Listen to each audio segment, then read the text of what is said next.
When they came near to Jerusalem, to Bethphage and Bethany, at the Mount of Olives, he sent 2 of his disciples and said to them, "Go your way into the village that is opposite you. Immediately as you enter into it, you will find a young donkey tied on which no one has sat. Untie him and bring him. If anyone asks you, 'Why are you doing this?' say, 'The Lord needs him,' and immediately he will send him back here." They went away and found a young donkey tied at the door outside in the open street, and they untied him. Some of those who stood there asked them, "What are you doing, untying the young donkey?" They said to them, "Just as Jesus had said," and they let them go. They brought the young donkey to Jesus and threw their garments on it, and Jesus sat on it. Many spread their garments on the way, and others were cutting down branches from the trees and spreading them on the road. Those who went in front and those who followed cried out, "Hosanna! Blessed is he who comes in the name of the Lord. Blessed is the King of our father David, that is coming in the name of the Lord. Hosanna in the highest." Jesus entered into the temple in Jerusalem. When he had looked around at everything, it being now evening, he went out to Bethany with the 12.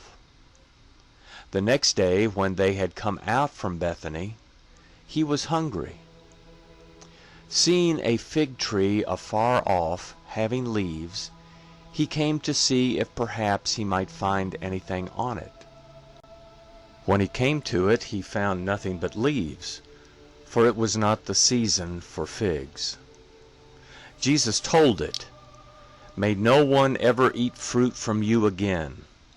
And his disciples heard it. They came to Jerusalem, and Jesus entered into the temple, and began to throw out those who sold and those who bought in the temple, and overthrew the money changers' tables, and the seats of those who sold the doves. He would not allow anyone to carry a container through the temple. He taught them, saying to them, "Isn't it written, 'My house will be called a house of prayer for all the nations'? But you have made it a den of robbers." The chief priests and the scribes heard it, and sought how they might destroy him. For they feared him, because all the multitude was astonished at his teaching. When evening came, he went out of the city. As they passed by in the morning, they saw the fig tree withered away from the roots. Peter, remembering, said to him, "Rabbi, look, the fig tree which you cursed has withered away." Jesus answered them, "Have faith in God. For most certainly I tell you, whoever may tell this mountain, 'Be taken up and cast into the sea,' and doesn't doubt in his heart, but believes that what he says is happening, he shall have whatever he says. Therefore I tell you, all things, whatever you pray and ask for, believe that you have received them, and you shall have them.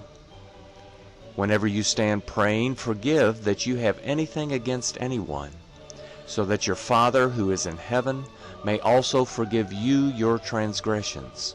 But if you do not forgive, neither will your Father in heaven forgive your transgressions." They came again to Jerusalem, and as he was walking in the temple, the chief priests, the scribes, and the elders came to him, and they began saying to him, "By what authority do you do these things? Or who gave you this authority to do these things?" Jesus said to them, "I will ask you one question. Answer me, and I will tell you by what authority I do these things.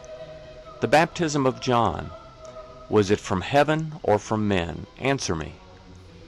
They reasoned with themselves, saying, "If we should say from heaven, he will say, why then did you not believe him? If we should say from men," they feared the people, for all held John to really be a prophet. They answered Jesus, "We don't know." Jesus said to them, "Neither do I tell you by what authority I do these things."